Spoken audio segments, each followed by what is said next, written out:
What's going on, everybody? This is Odell Bazil, and I am excited to be here with a good friend of mine, Justin Jones-Fosu. Now, for those of you that don't know the name, you can Google the name. He's very Googleable. He does outstanding work as a professional speaker, bringing meaning to work, and with work meaningful in his company and all the different things that he's done. Again, he's Googleable.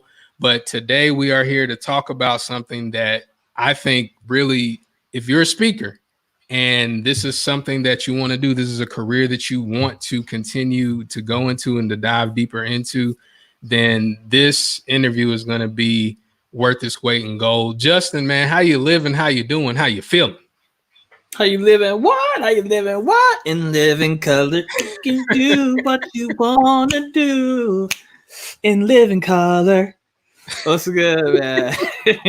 I am doing well, navigating this crisis and giving myself grace in these moments as I do my best to grow in the areas that matter. So I am enjoying the journey. I love it. I love it. Well, I appreciate you, man, taking time out of your schedule. I know that a lot of things have shifted. But I believe that in time, cream rises to the top for sure. And you, my friend, are creme de la creme, cream of the crop. And just for those that don't know you for whatever reason, just if you could just give us a quick kind of background of how you got into this work, and how or where you are now in this work. Man, so I remember I was riding horses on the beach, and I remember I'm joking, but I was like, what? Where's this story going? Oh man, so no, man. I mean, for me, it was as a student leader, the first kind of moment where I realized, like, oh my gosh, this is what I'm supposed to be doing. I came to speak to, I was speaking to new students as a student leader at school. I went to Morgan State University, HBCU, woo woo. And I remember having the perfect opportunity at walking off the stage after speaking to the new students and just getting butterflies. Like, I feel like I helped them. Oh my gosh. And it just realizing and loving that moment, and not knowing I could get paid to speak, but I remember kind of all my background and training. So, I used to compete in like national oratory competitions back when I was in high school. And, before I graduated high school, I took college classes on speech and, like all these things were just kind of transitioning. I just wanted to be a great business person. That was my focus. And I knew that public speaking was one of those big things in order to be a good business person. And so, kind of fast forward after I graduate college, part of an organization called Golden Key International Honor Society, and they put out a call for speakers. And so I went up to Norwalk, Connecticut. I lived in Baltimore at the time on my own dime, and just was excited to help people. And I did one of my first kind of leadership workshops. Can you manage to lead? And after that, people came up to me at the end like, "Oh, this is one of the best leadership workshops we've ever been to. Can you come to our campus?" And I'm like, "Yeah, absolutely." I'm figuring that I'll go up there on my own dime like I did there. Just had the opportunity to be able to help people. And, one young lady, she asked, "Would you write your prices in the back of your business card?" And I'm like, "Prices? Like, what are you, prices?" But I was a business major. I studied entrepreneurship. So, I knew the right response. I was like, yes, I can work with you in your budget. And so, because I had no concept, and I was like, oh my gosh. I remember when I read Rich Dad, Poor Dad, probably about 3 or 4 years earlier, when I asked the question, what would you do for free? And I remember writing down like leadership development, resume preparation, interview training. And I was like, oh my gosh, I've been asking the wrong question all these years. It's not what would you do for free? It's what are you currently doing for free? It just changes the iteration of how you do it. The method, the messenger and the message stays the same, but the method of which you do it changes. And so that became the catalyst, March 24th, 2007, to launch the business, which started off as a training and development company on leadership development and resume writing and interview preparation. That did just went into leadership development, and now morphed into Just Inspires, and then Just Inspires has morphed into Work Meaningful as I've gotten clearer on my message and my messaging and what is my specific expertise that I can offer the world and society. And so that's where I am now. Before all this coronavirus stuff hit, I was doing roughly about 60 to 70 engagements a year. I had started transitioning from college. I went initially, and I was kind of a speaker for everybody initially, and then I became kind of primarily a college speaker. And then I started transitioning to being a speaker for corporations and business leaders. And so I've had the fortune of speaking to great organizations like Mercedes, John Deere, Toyota, Home Depot, all the way to like fifth graders in North Carolina. And so that's where I am now. And now I'm doing a lot of virtual stuff for my clients, and have had fun after getting over my challenging 2 weeks of Netflix and HBO. Have fun creating. It was only 2 weeks. Yeah, I went through for 2 weeks. I didn't do anything. Everybody else was like, "This is a time to make opportunity." I was like, "Man, sit down. Let me go and watch some Community." So that 2 weeks was a time of grief and of grieving of what was lost, and slowly I started to build a momentum to make my days more meaningful. And so that's where I am now. I love it. And one thing that you pointed out in your story that I want to bring to the forefront is that you were an entrepreneurship, business major. And it sounds not major, but I took it. Oh. I took it. I was marketing major.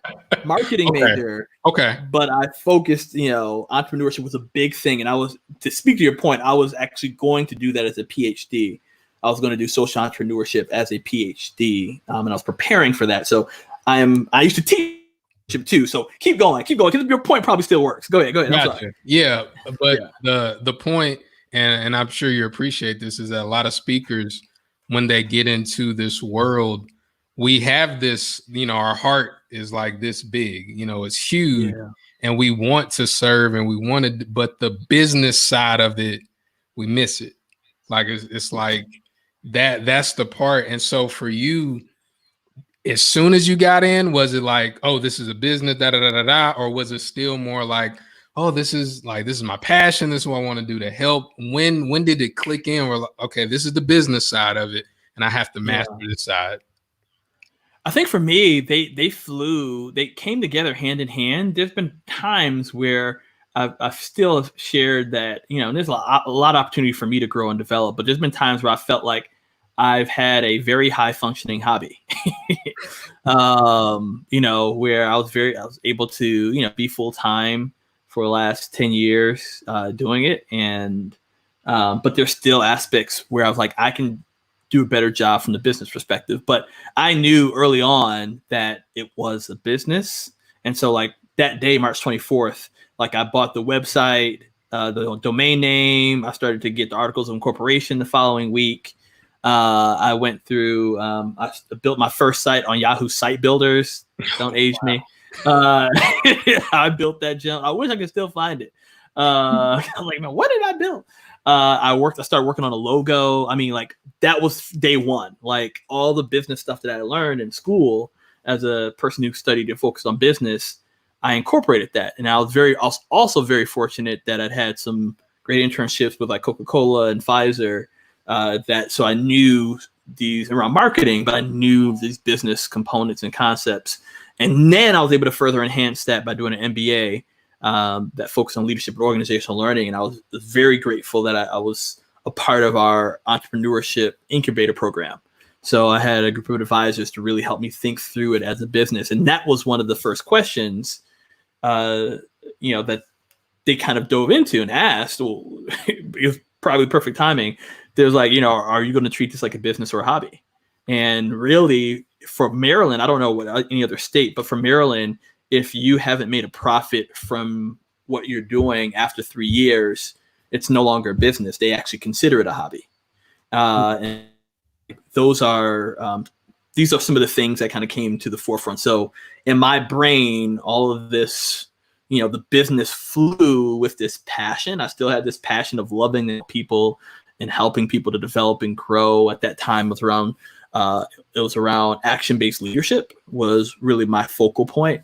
But they came together, and some people approach it like I've seen people on different sides. There's some people who have had a great successful career and they approach it from the business perspective. Like, I can do this as a business.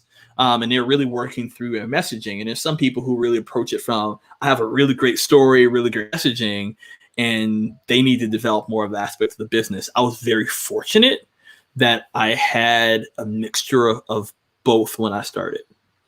Good stuff. And one of the things when we first got introduced, really got introduced by a mutual friend, Casey Cornelius, shout out to him, and for College for Life. And I was thinking about, joining an agency, and I thought it was like cool that it's like, oh, I can be a part of an agency, but I really didn't understand the business side of it. And I was able to talk to you. And I think that first conversation we had, man, it was like an hour, a couple hours or something. And you were just like saying, well, what's your topic? Like you were, and I don't know if you know this or not, but you were challenging me. It was like, what's your topic? Or what are you going to talk about? What are you going to be an expert at? And I'm like, wait a minute. I just want to know if I need to join this agency or not. It's like, I'm not ready for all of this. And so you were like, well, I'm doing this research and I'm doing this and I'm doing this. And this was before your book came out.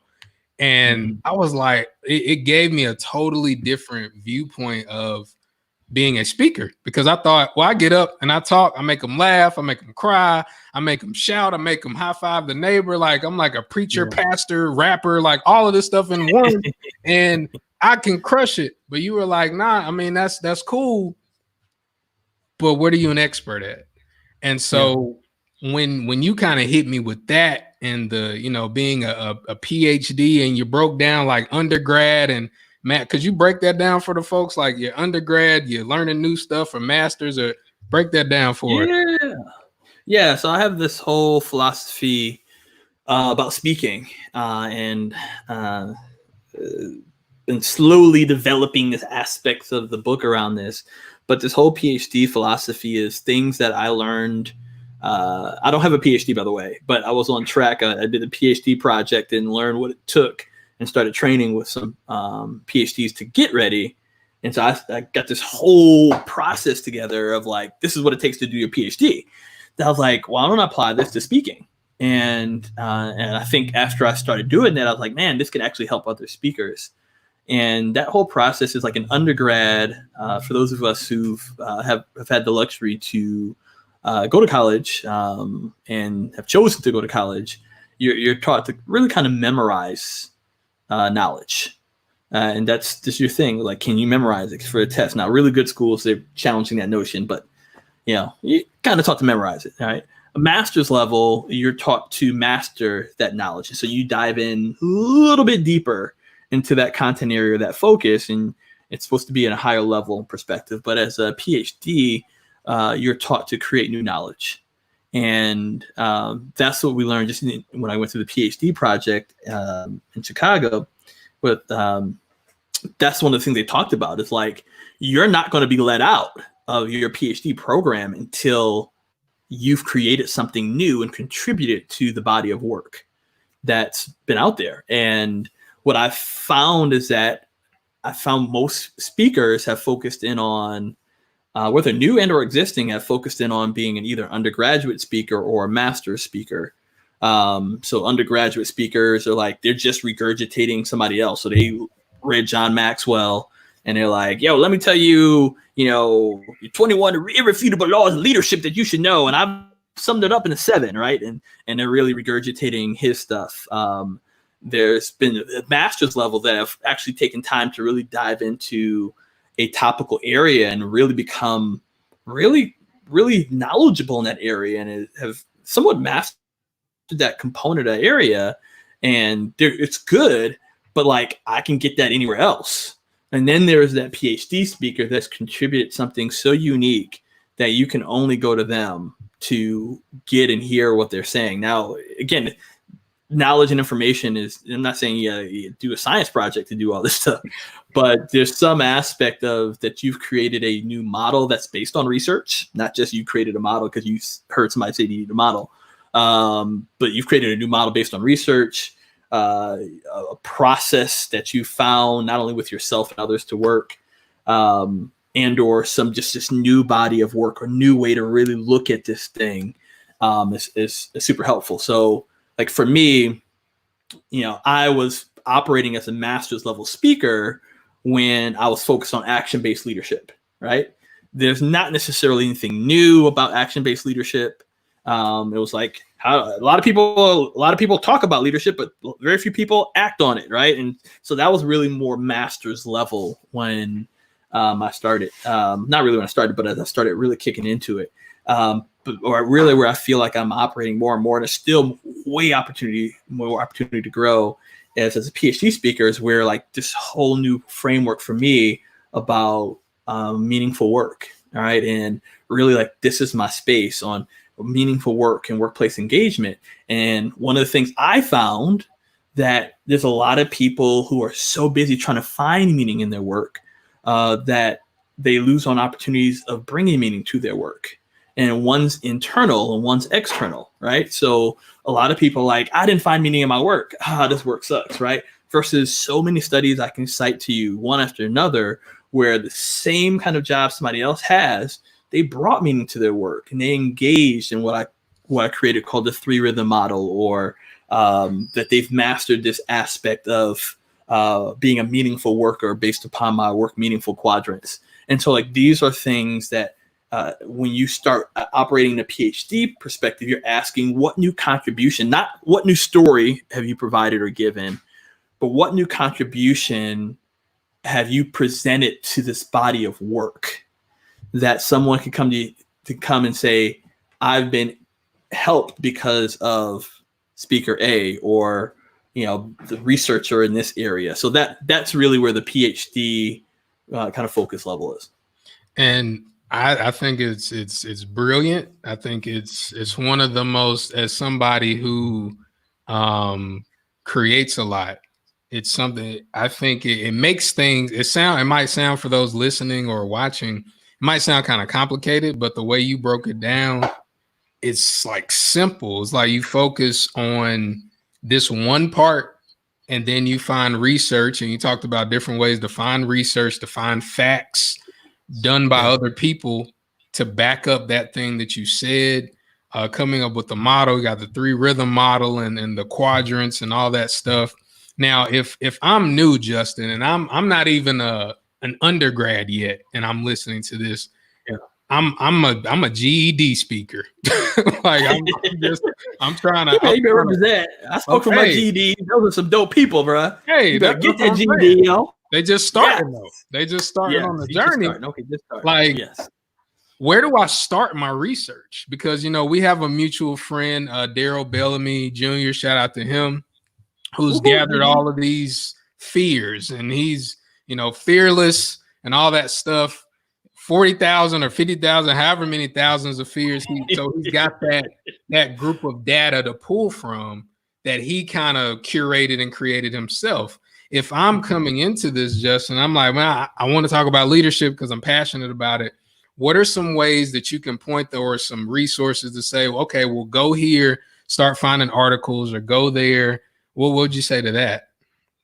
Well, first I'd say they need to talk to Adele first and foremost to make sure that their topic is sound. I hear a lot of people that say stuff like, I want to focus on leadership. And my challenge is like, okay, it's such a big area that it's super hard, to like, you'd be great if you're John Maxwell or Jack Canfield or somebody of the people who are leadership gurus.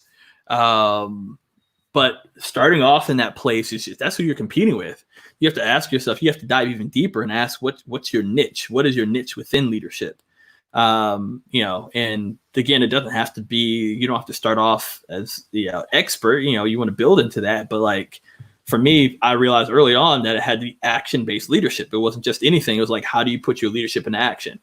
All right. And so that's where like all my stuff lined up with, can you manage to lead? Because it's like, all right, there's a difference between managing and leaders, and leaders actually act on the things that they do, right? Versus managers, no, right? So I'd say the first thing would be talk to someone that has been speaking for a while and really ask, do you have a niche topic? And from there, you have to ask, again, I'd even back up even first. I call it my 3 Ps of, where is there possibility? What are you passionate about? And what are you proficient in? Now, the only thing you can grow in is proficiency. So you can be passionate about something, you want to help people develop or whatever, an aspect of like resiliency. Shout out to the hashtag Summer Owens. And like I want to help people to become more resilient. Awesome. Great. Then you're like, cool, I'm passionate about that. And you're like, all right, cool. Like, is there possibility? Are people willing to pay for that? Right? Because just because you like helping red birds put on left socks, people may not be able to pay you for that, right? That'd be a really interesting gift book, but but a consistent payment may not be available for helping red birds with left socks. But so you have to ask, where is there possibility? And the last piece is what are you proficient in? You may not be proficient in an area yet, but there's sometimes these things that are just natural to who you are, right? And again, it's not, I talk about it, it's not about, all of a sudden I gotta do what I love. Like sometimes you're already doing it. You're just trying to figure out ways to do it in a different method. And so it could be something that you started to develop or have an interest in that you can grow in your proficiency. So I would kind of really identify there first with talking with someone, developing topic, asking, is there a possibility? Can I grow proficiency here? And am I passionate about it? And then once you have a really fine-tuned topic that is really a good niche, that's micro enough that people can say, oh, I see where you're going and how this helps. There you start diving into asking the question about the experts and identifying who are the current experts in this area, who are the people who live and breathe in this space that I should know and learn from, all right, and that are contributing to it. What are the top books on this? And sometimes the experts are the people who are writing the books, and sometimes they're not. Sometimes the experts are the people who are in academia, and they've taken time to develop and do studies to really grow this area. And you can find out about them through places like Google Scholar, and just typing in your topic and looking through and scouring through Google Scholar to find out, people who've written on this topic. And when you start diving into, which is the third piece, is what are the articles about it? So you have who are the experts, what are the top books about this area. You can go on Amazon and look at ratings and see all that kind of stuff. And then last is what are like the peer-reviewed journal articles that talk about that topic. Those are really kind of the 3 things that build up kind of my PhD speaker process to help people to go. So the first thing is, like, as I mentioned, is when you're looking at the experts, just go on Google. Type in your topic, such and such speaker, right? Resilience speaker, speaker, and you just chart who's there. The second is what are the top books, and you can go on Amazon and be like, all right, boom, look at the ratings. And then last, you can look at the top peer-reviewed articles. You can go to Google Scholar and type in, and you start reading articles, you start finding out who the actual scholars are because they're being cited the most by other people. And so you figure out all these experts, and these are the people that begin your foundation for your study, your research, your topic area, so that you can come forward with something that is at least, not even if you haven't necessarily created something new, but something that is at least at a master's level where you've mastered that content to where you can then springboard to creating new knowledge. I love that process. And for those of you watching, those of you listening, just put your mind in that place. And one thing that I take from all of this is that you're diving into that thing. Like you're speaking the language, you're seeing what's what. And I want to touch on this real quick, Justin, as it relates to when you're speaking in whatever world you're in. You talked about transitioning from the college space to the corporate space. Not only do you have to, be that PhD speaker for yourself and your content, but you have to know how to make that relevant to the client. What's 1 or 2 ways where you were like, okay, this hit in the college space, this hit in the college world, but once you started looking to the corporate, you were like, okay, I got to shift the this or that. Yeah. So when I was in the college space, I was mainly Justin Inspires. right? And it was great to be Justin inspired. It was like, oh man, like I'm grateful. Like I would go on stage at a Rocket, I'm dancing and doing the splits and I'm singing. I still do that, by the way, in corporate. Don't test me. But like I'm doing all this stuff and I'm like, people having a really good time. And I have a whole bunch of topics, right? And so like when I transitioned, when I realized really in the corporate space, it was less about while they still want a great experience, it was less about the experience and more about how I can make it experiential, right? So experiential is focused on them, right? Versus the experience is focused on me. And so to make it experiential, I had to really give people things that, before it was like I was all, I had this topic and topic and this topic and this topic, and I was talking about relationships and new student this and that and this, and there was no centralized theme which could go forward because they're asking the question, who are the content experts in this space? And this is my litmus test. I had to ask myself, would Apple or Google bring in Justin Inspires? And I had to answer honestly and say no, they wouldn't. Because they're not like, oh, who can rally up the troops today, right? There's like, who can give us content that's super helpful that can actually move the needle of our bottom line? And those are the questions that they're asking. There may be other places and other organizations, and you can be very successful as a person who, rallies the troops. But that's not who I want it to be, right? And so that's the other piece. So this is nothing wrong with, like those who desire to be motivational speakers, and you just want to motivate people, and you just want to have a message that's motivating. I want to be a content expert who motivates.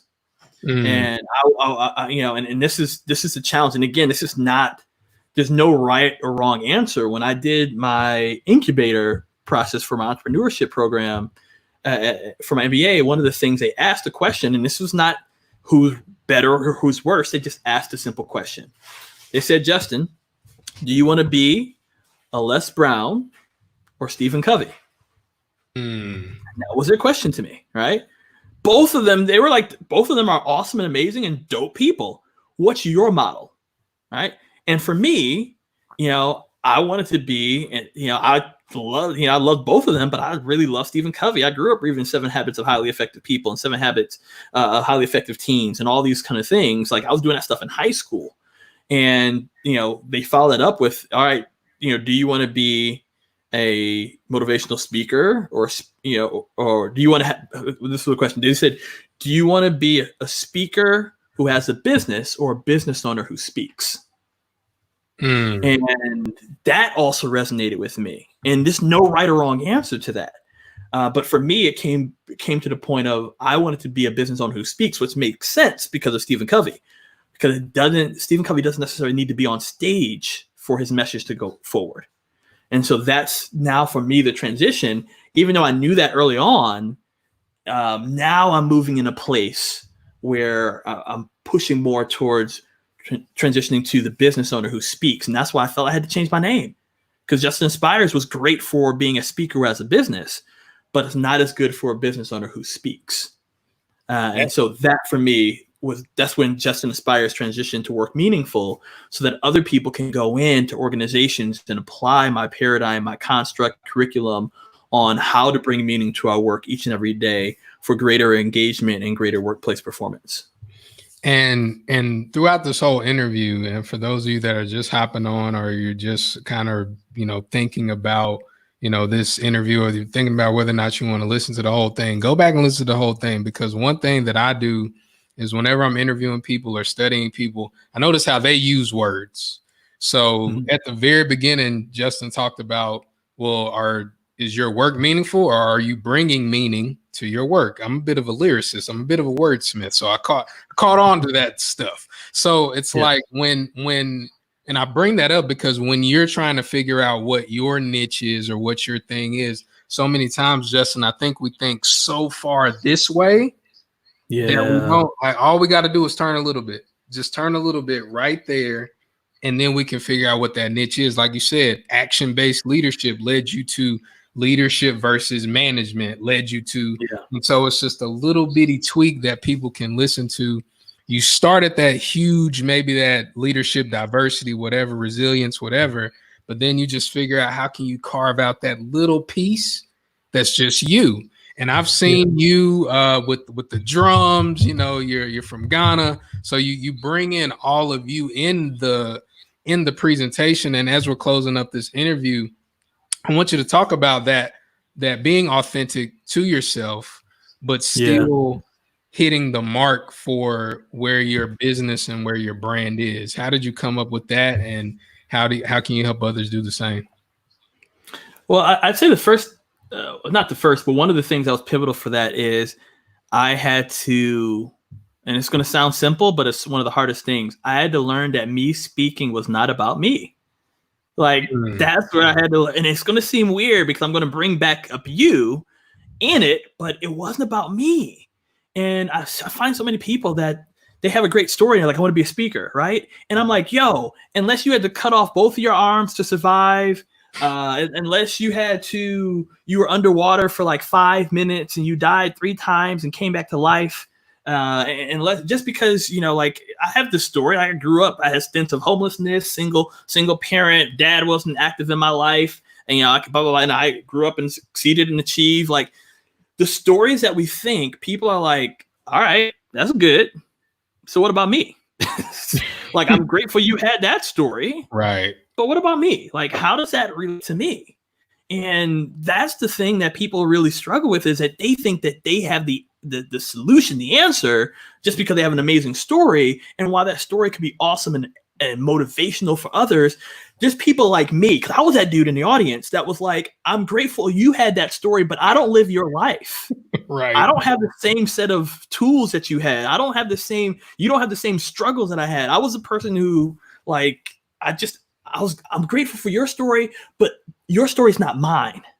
So don't give me your story as a way for me to achieve. Tell me how to do it, right? And this is one of the things, and again, this is not a knock to anyone, but I was always a focal point. Like, don't tell me to shoot for the moon and I'll land among the stars. Help me to build my spaceship to get there. Ooh, that's what I wanted. I want speakers and people that help me build a spaceship, not motivate me to want to go to the moon, right? Because I was already motivated, and that just could be different for different people. But I wanted to actually have practical ways that I could utilize this, not just the story that you created that was important for you, but outside of your family and friends, who are probably going to be the only people who buy your book, if that's where you stay in your focus, that will, like, I wanted something that the masses could take, and you could help people, right? That can help people when you're this person. And one of the people that helped me the most in that was Dave Ramsey. Like, you know, I'd never talked to him, but I loved how Dave Ramsey took his years of helping people to work through financial security, financial peace, and he created a simple process. And it wasn't just, hey, I'm bankrupt. That was a part of his story. And bruh, Odell, this is where it is. Your story, unless it's some really big thing, which very few of us actually have, unless your story is super big, your story should only be supplemental. It shouldn't be your storyline. It should just supplement what you're saying. So Dave Ramsey talked about, I was bankrupt. I've been bankrupt. I went from having money to losing money, and here's some of the steps I had. But guess what? I've also helped thousands of other people to actually receive financial freedom. And that aspect of when he started talking about and giving the testimonials of people who used his thing, and it was the single mom who had 4 kids, and the married couple, and the people who didn't go to college, and the person who lived in a very high area, like, that's the stuff that began to resonate me, because I couldn't make up excuses. It wasn't just him saying, here's my story. It was him saying, here's my story, and let me also tell you what the research shares, and let me tell you the stories of a whole bunch of other people. And so that, for me, became really the big catalyst to realize it's not about me, that my story has to be supplemental and not the storyline. So I say all that to say, and it's going to seem like I'm saying, well, don't talk about me, right? But where you come in is, who are you? What is unique this is the only thing that you can do? Like, no one else, like, everybody can duplicate information. No one else can duplicate your experience. because you are the person, right? Somebody can go out and say, hey, this is the 3 rhythm model, or this is the work meaningful quadrants, and you got to bring meaning to your work. It's not about finding meaning, but bringing meaning to it. Somebody else can go out and do that, and all that. But like, what is the experience that you created with that? And so I had to ask questions like, what makes Justin unique? So I asked the same thing. What makes you unique as a speaker? What's the unique thing about you? And I started getting this convergence of, I love singing, right? And I can just in case I'm not all that you need. Oh, just in case, right? You can go and like, okay, so I love speaking. Let's say, okay. And then I was like, man, I love dancing. I'm like, all right. And so I was like, okay, so how do I incorporate all this, right? And then I started asking some stuff like, but I'm also from Ghana. So I was like, okay, one of the things that's big in Ghana is drumming. And I was like, okay, all right. So I got this Ghana thing, this I love singing, I love dancing. Like, what does this mean? And I realized, like, how do I give people an experience that's unforgettable, right? And that's where, and it took time. It wasn't like an overnight thing. I started realizing like my unique experience is this convergence of my heritage and my heart. My heritage of Ghana and drums, and that, guess what? Like how I got to my message, like, guess what? All right, so Odell, we're gonna make this interactive again, experiential. This is about you, not me, right? So Odell, give me like something to beat about. So like, give me a topic or something to beat. Basketball. All right. Was that not good?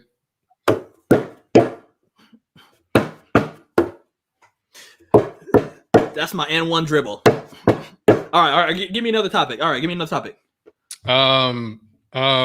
Romance. My anniversary is next week. Romance.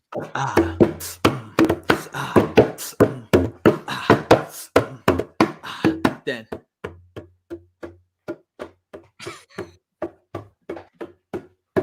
All right, one more topic.